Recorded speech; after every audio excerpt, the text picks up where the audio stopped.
Open Book Audio proudly presents a classics collection production of Tom Sawyer Abroad by Mark Twain.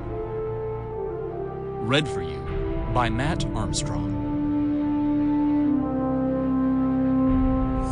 Chapter 1. Tom Seeks New Adventures.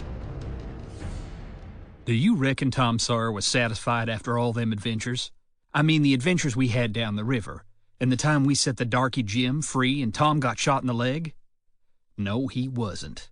It only just poisoned him for more. That was all the effect it had. You see, when we three came back up the river in glories, you may say, from that long travel, and the village received us with a torchlight procession and speeches, and everybody hurrahed and shouted, it made us heroes. And that was what Tom Sawyer had always been hankering to be. For a while, he was satisfied. Everybody made much of him, and he tilted up his nose and stepped around the town as though he owned it. Some called him Tom Sawyer the Traveler, and that just swelled him up fit to bust. You see, he laid over me and Jim considerable because we only went down the river on a raft and came back by the steamboat. But Tom went by the steamboat both ways. The boys envied me and Jim a good deal, but land, they knuckled to the dirt before Tom.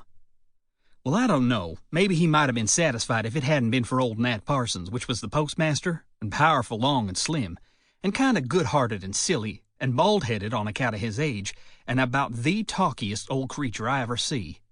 For as much as 30 years, he'd been the only man in the village that had a reputation. I mean a reputation for being a traveler. And of course, he was mortal proud of it.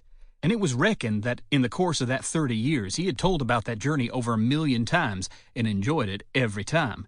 And now comes along a boy not quite 15 and sets everybody admiring and gawking over his travels, and it just gives the poor old man the high strikes. It made him sick to listen to Tom and to hear the people say, "My land, did you ever? My goodness sakes alive," and all such things. But he couldn't pull away from it any more than a fly that's got its hind legs fast in the molasses.